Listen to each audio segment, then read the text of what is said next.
It really makes me mad when I talk to students a week before their LSAT and they still don't know the difference between necessary assumption and sufficient assumption questions in logical reasoning. And I'm not saying that to be dramatic. These are some of the smartest students that you will ever meet. They've got top GPAs, great work ethic, but they still get this wrong because nobody ever sat them down and said to them, hey, those two words, necessary and sufficient, control the entire LSAT. And so that's what we're going to focus on today. If you're aiming for a top LSAT score, you cannot afford to get basic logical reasoning concepts wrong. And one of the most common high-impact blind spots is the confusion between necessary assumption and sufficient assumption questions. Now that logical reasoning makes up 2/3 of the LSAT, mistakes in this section hurt more than ever. Every question you miss here is going to hurt you disproportionately. So mastering the distinction between these two types isn't just helpful, it's essential. Now, let me be clear, the LSAT is not testing obscure trivia. It's testing whether you can spot the structure of arguments. And these two question types are built on two completely different definitions of what it means to assume something. A necessary assumption is something the argument depends on. It has to be true or the whole thing falls apart. In contrast, a sufficient assumption is something that, if added, guarantees the conclusion. It might go way beyond the original argument, but if it locks everything into place, it works. Now, most students treat both as things the author believes, and they move on. But that thinking leads to wrong answers. And worse, it leads to predictable wrong answers the LSAT writers know will tempt you. Now, why is this distinction so tricky? It's because the names sound similar. Because both appear under the assumption umbrella in prep books. And because when you're under time pressure, you're not thinking about definitions, you're thinking, which of these sounds good? And that's how the LSAT gets you. What makes this even more urgent is that necessary assumption questions are extremely common. You might see 3 to 5 of them in a single logical reasoning section. Meanwhile, sufficient assumption questions, much less common. So if you're unclear on the difference, you're not just making occasional mistakes, you're bleeding points consistently in one of the most frequent question types on the entire test. And here's the part most students miss. Even if you're strong in logical reasoning overall, maybe you're already in the 160s, this distinction can be the difference between a good score and a great one. So if you want to finish the test feeling confident, rather than second-guessing every assumption question, if you want to spend your time eliminating trap answers instead of getting tangled in them, then you need to learn to recognize these two types instantly, just by glancing at the question stem. Because once you do that, the strategy becomes automatic. You'll know what kind of answer you're looking for before you even read the stimulus. And that is how high scorers move faster, stay calmer, and rack up more points. This is not optional. This is foundational. Now, here's the thing no one tells you.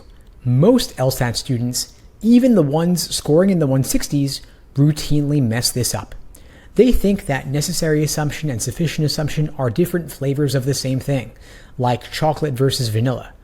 But that's not what's happening here. These two question types are built on completely different logical relationships. And yet, here's what students and even some test prep companies do. They throw both into a mental junk drawer labeled assumption questions. That's like mixing up addition and division just because they're both math. It's sloppy thinking. And sloppy thinking leads to wrong answers, period. And here's what that looks like in real time. You read the stimulus, you see the word assume in the question stem, and you immediately start looking for a gap in the argument and ask, what would make this stronger? Sounds harmless, right? But it's not. That is the sufficient assumption mindset. But what if you're actually dealing with a necessary assumption question? Now, you're not just using the wrong strategy, you're actively falling into the LSAT's trap. Because here's what the test writers love to do. They stick a tempting sufficient assumption answer choice right into a necessary assumption question. It looks like it strengthens the argument, It feels airtight, but it's dead wrong. Why? Because it isn't required by the argument. And that's what necessary assumption is all about. Requirement, not completion. This single mix-up leads to false confidence, wasted time debating choices, and your LSAT score being a 160 instead of a 170. What's worse is that this mistake is entirely avoidable. The LSAT is not unpredictable. It's not a magic trick. It's a pattern recognition test. If you train yourself to ID the question type correctly before you dive into solving it, you're already halfway there. The question stem tells you everything you need.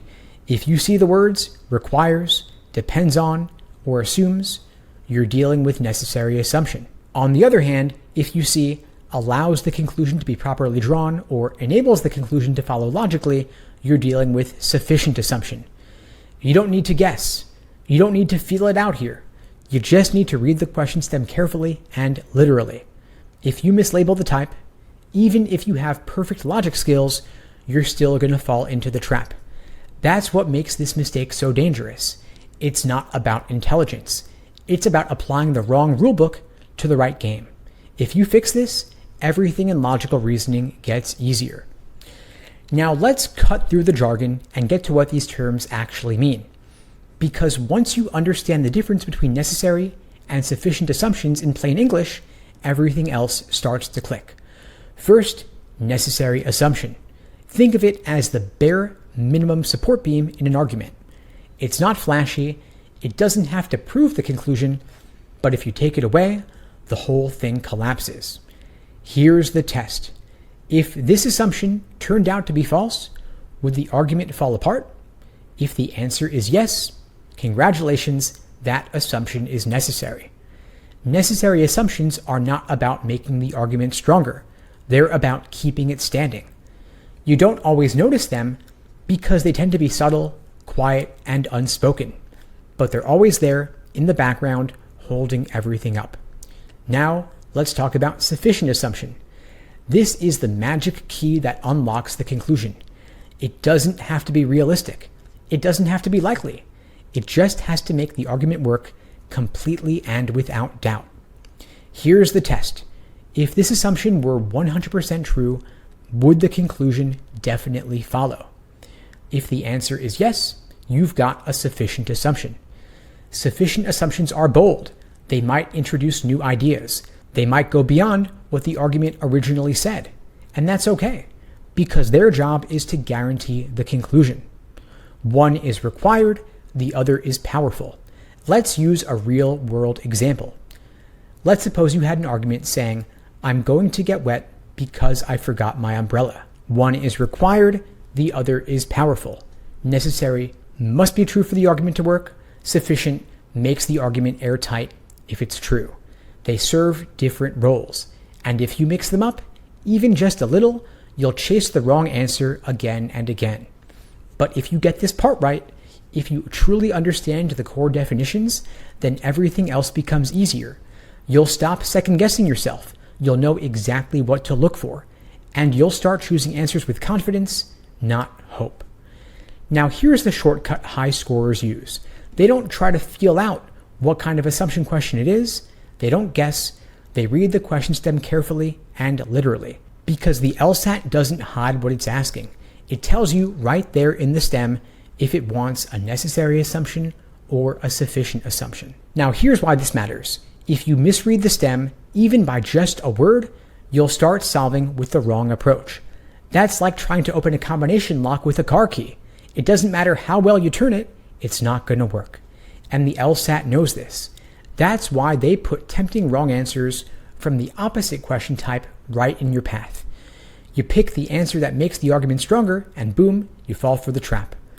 But once you train yourself to scan for those keywords, you stop falling for those traps. You move faster, you stay calm, and you gain a massive edge over everyone else who's still guessing. Now let's talk strategy. Not theory, not wishful thinking, actual data-driven prep strategy.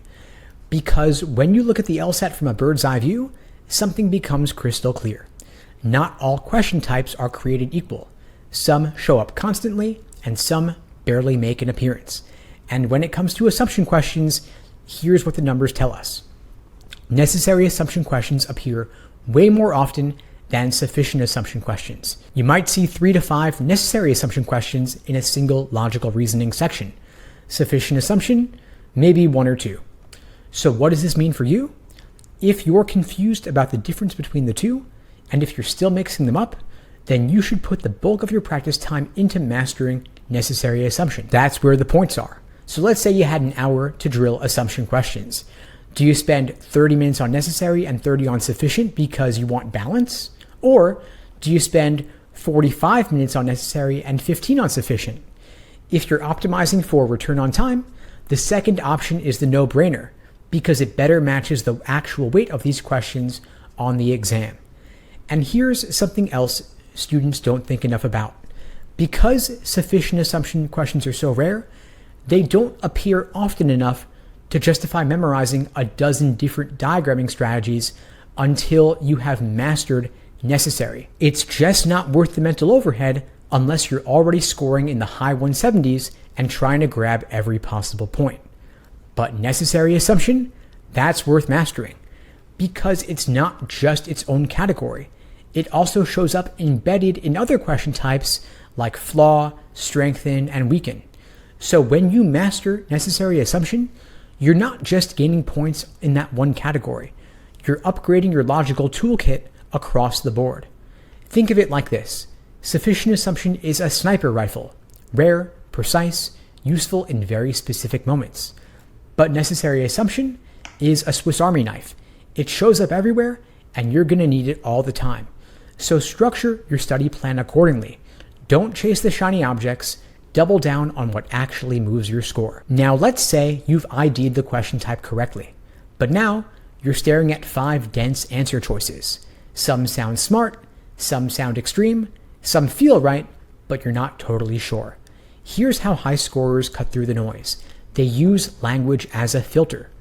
Because the wording of the answer choices isn't random. It's part of the trap, or the clue.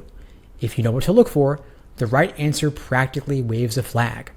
For necessary assumption questions, you want to gravitate towards moderate, reasonable, cautious language. So look for phrases like some, at least one, may, tends to, is likely, and not all. These answers should feel a little boring. They don't make bold claims, but that's the point.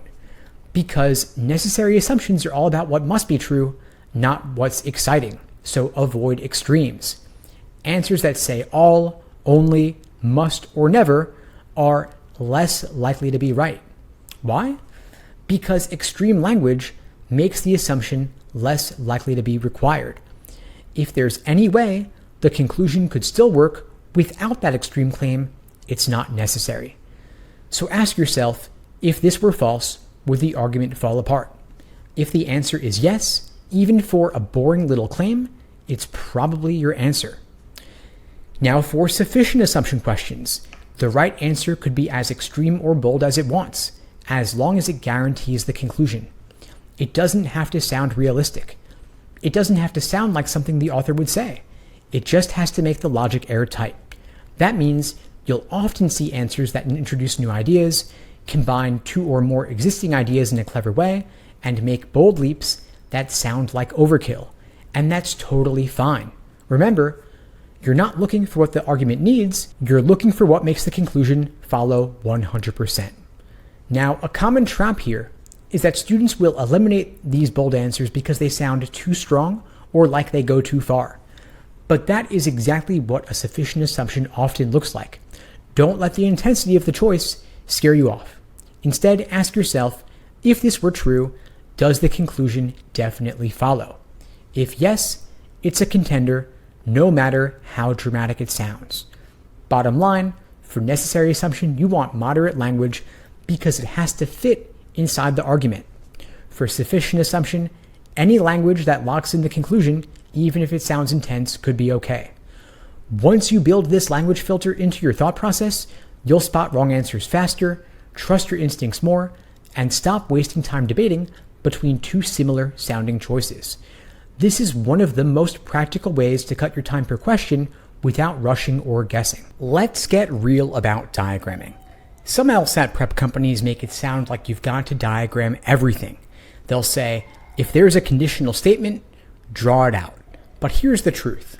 On necessary and sufficient assumption questions, diagramming is usually a waste of time. Let's break it down by type. For necessary assumption questions, do not diagram. Seriously, don't do it. Necessary assumption questions are about informal logic.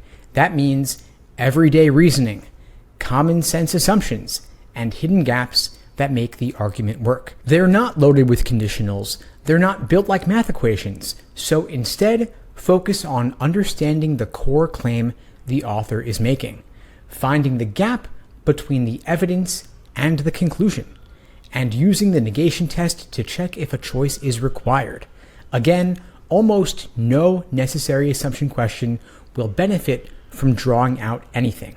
In fact, it usually makes things worse because it adds complexity to questions that were meant to be solved with clarity, instinct, and common sense reasoning.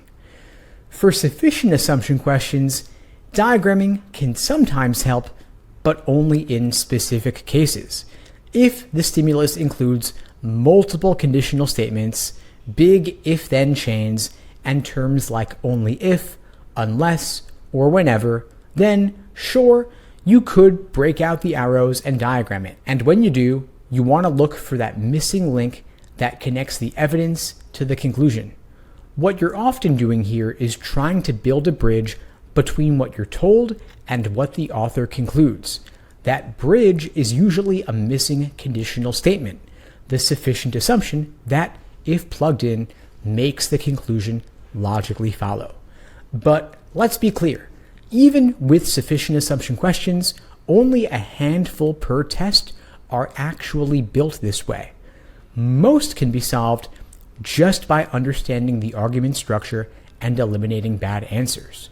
So don't make this your default. Don't think, oh, it's a sufficient assumption. I've got to diagram. Instead, think to yourself, are there clear conditionals in the stimulus that would make my diagramming useful? If yes, go for it. If not, skip the diagram.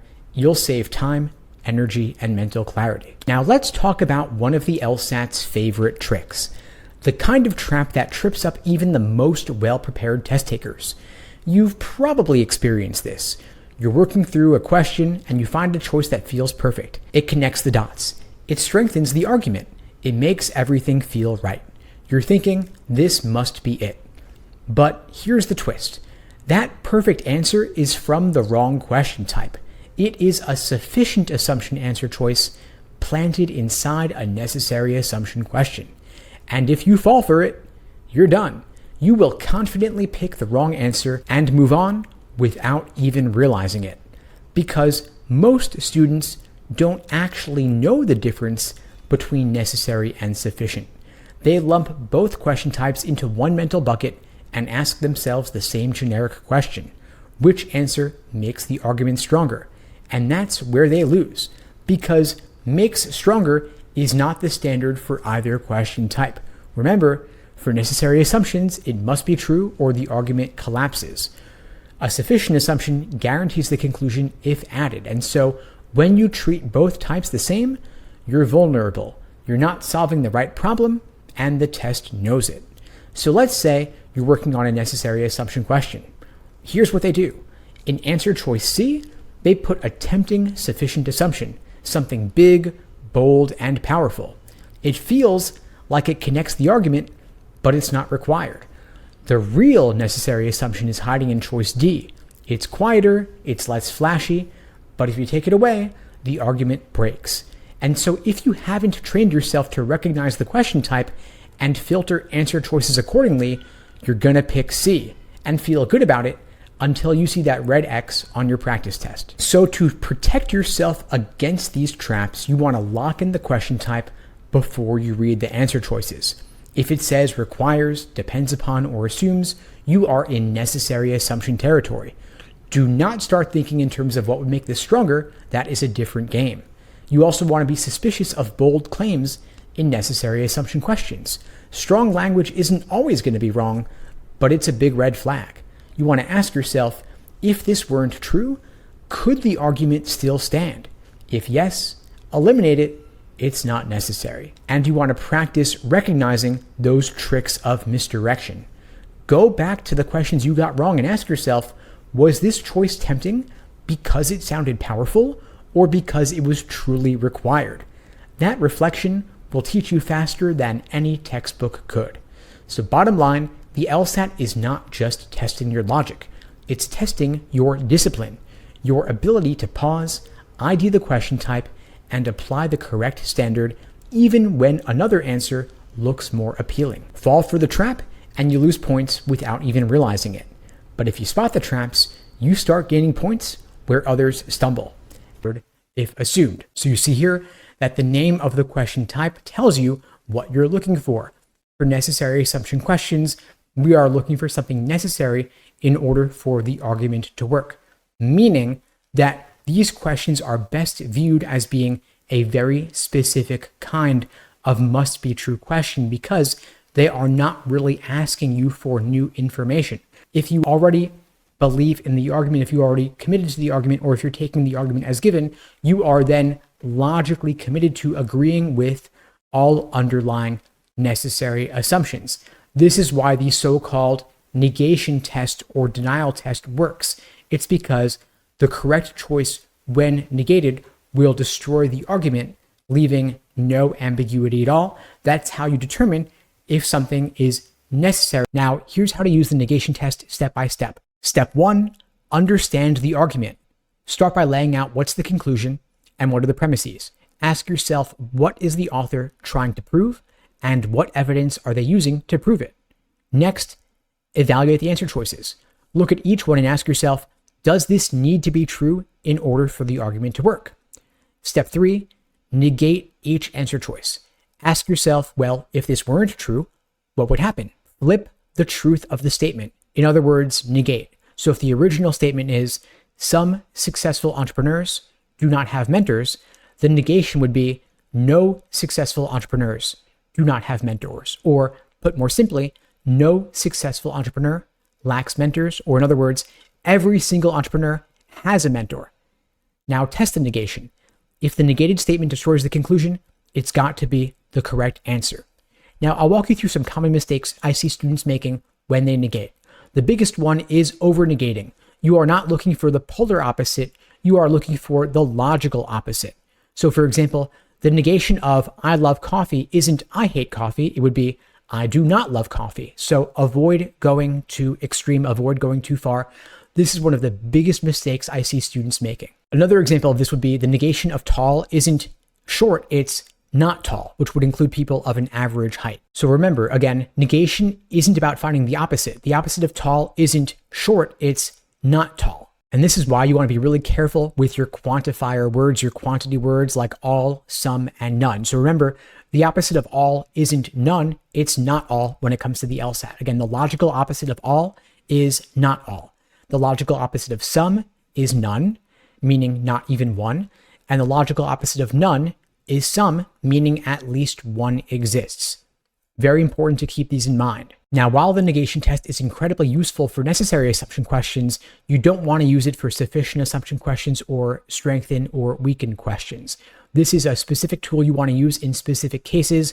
I know that when you have a hammer, everything looks like a nail, but you have to use the right tool for the right job. The negation test works for necessary assumption questions because you are looking for something that is required for the argument to work, meaning if that thing were not the case, the argument falls apart.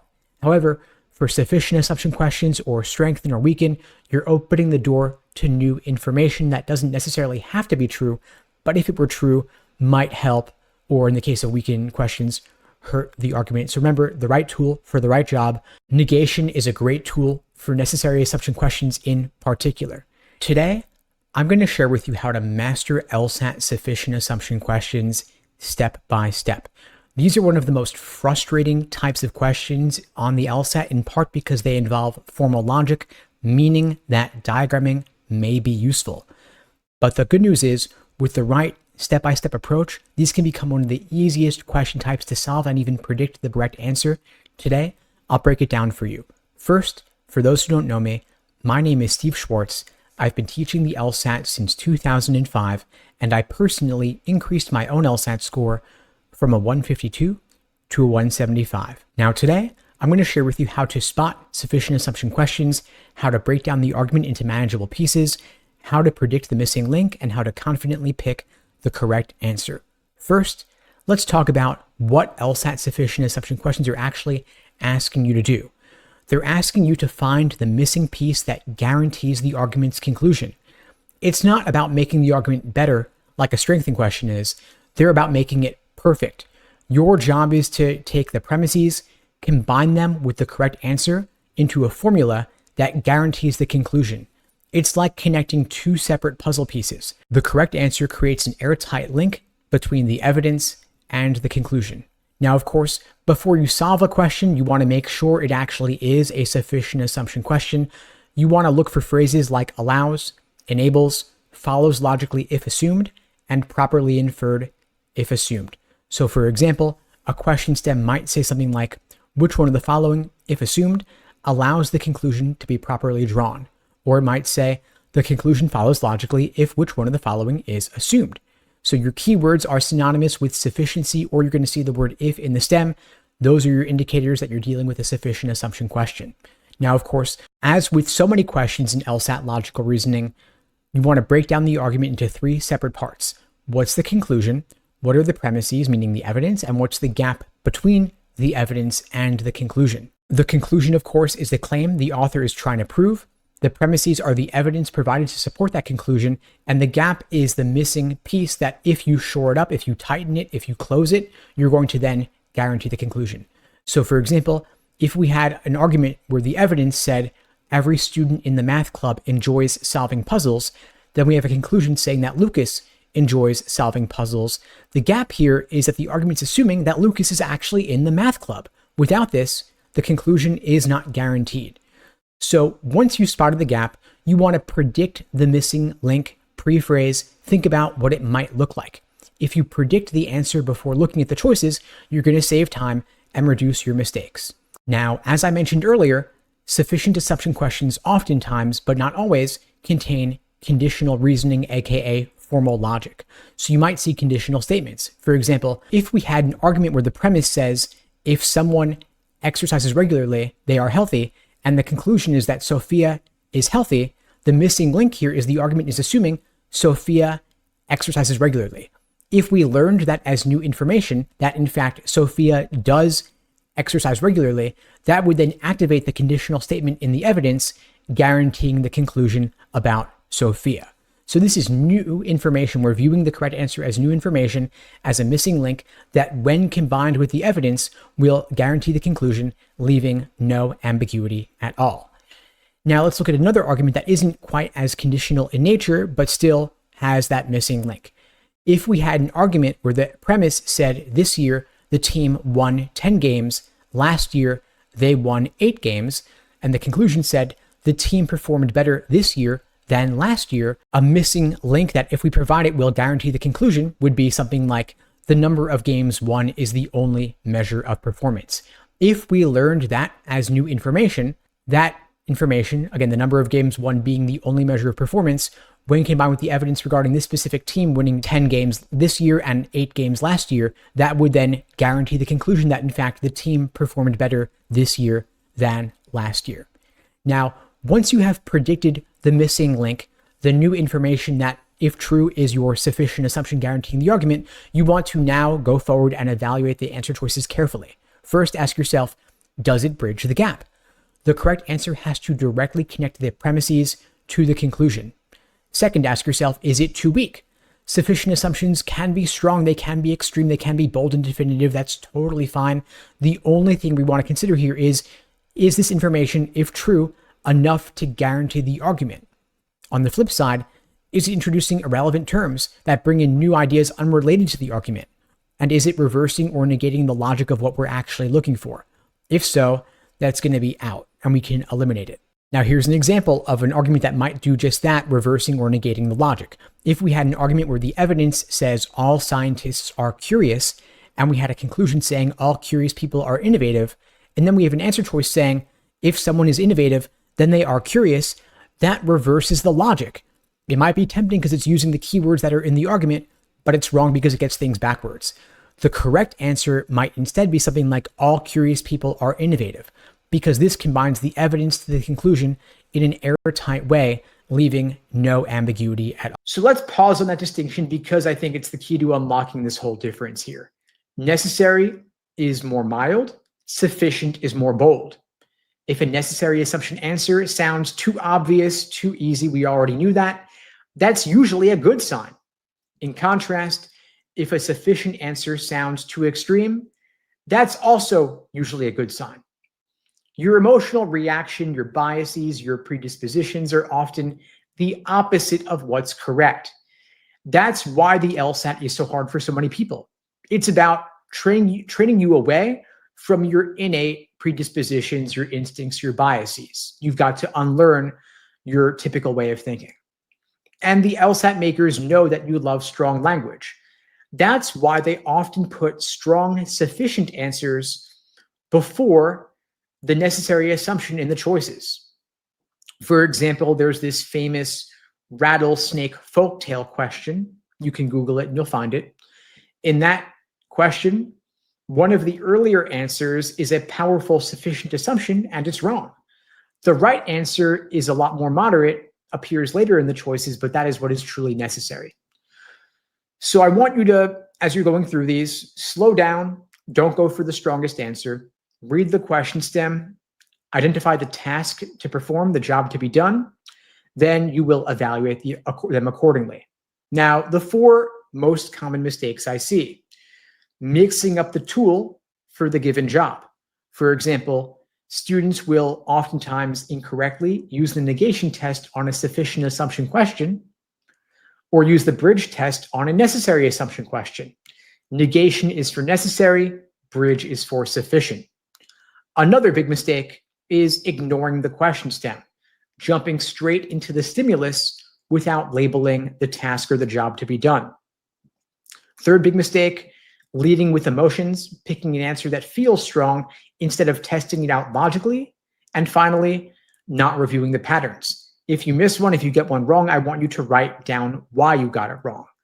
And that last piece, the review, is where the growth happens. We call this the Socratic review method, asking why until you can pinpoint the exact reasoning error. That's what our coaches drill into every single one of our students who hit a plateau. And high scorers just do three simple things. The process, the step-by-step. They label the question type before reading the argument. They slow down enough to test the logic, and they review every single mistake deliberately. That is it. And when you start doing that, assumption questions stop feeling random. They start feeling predictable. They feel easy, almost mechanical. Like they'll say to themselves, oh, the question stem says depends on? Cool. Now I know what tool to use. And you start feeling in control again. So let's take everything we've talked about so far and turn it into a practical system you can use today. Because knowing the theory behind necessary and sufficient assumptions is great, but what moves your score is not knowledge, it's execution. The goal here isn't just to understand the difference between the two types, it's to make identifying them and solving them automatic, so fast and so second nature that you don't have to think about it under pressure. So here's how to do that in a short, focused daily drill. Your first step is to pull 10 assumption questions. Start with a mix, 5 necessary and 5 sufficient. You can use any prep test between 101 and 130. Stick to official prep test questions only, and don't look at the answers yet. Then you want to ID the question type before you read the stimulus, aka the argument. Do not read the argument yet. Just read the question stem and write either N for necessary or S for sufficient next to it. Your goal here is to train your brain to spot the keywords instantly, the way a high scorer would. This will eventually save you time and prevent misreads on test day. Then you want to confirm your label. confirm the question type. If you mislabeled it, stop, go back, and reread the question stem. Ask yourself, what word threw you off? Or what clue did you miss? You're training here pattern recognition. The faster and more accurate this gets, the easier the whole section becomes. Now, you want to solve the questions one type at a time. You want to group together all the necessary questions and knock those out first, using the negation test on your top 2 or 3 choices to verify necessity. Then, switch over to sufficient assumption questions. Ask yourself, if this were 100% true, would it guarantee the conclusion? If yes, that's your answer. If not, you want to keep looking. And if the stimulus includes lots of conditionals and you're stuck, consider making a quick diagram, but only if things are getting really tangled. Next, you want to track your time and your accuracy, and this matters more than you might think. You want to write down how many you got right in each category, which question stems you mislabeled, and how much time each question took you. Most students are either fast but inaccurate, or accurate but painfully slow. Your goal is both. Ideally, under 90 seconds per question, with 80-90% accuracy on average. Of course, some questions are harder and take longer, and that's okay, but make sure that you're improving week by week. Then finally, you want to build your wrong answer journal, and this is where the real learning happens. For every question you got wrong, write down the full question stem, write why you labeled it incorrectly if you did, write why the right answer was either necessary or sufficient, depending on the type, and what made the wrong answer tempting. Then you want to review this every couple of days. You will start to notice patterns in your own thinking, and once you see the pattern, you can fix it. This routine takes 30 minutes a day. That's it. If you run this drill every day for a week, you're gonna feel a shift. You will start noticing assumption traps before you even finish reading the answer choices. This is not only about logic, it's about repetition. Reps build confidence. Confidence builds speed, and speed builds points. And that's how you make your prep efficient, focused, and you raise your score with time.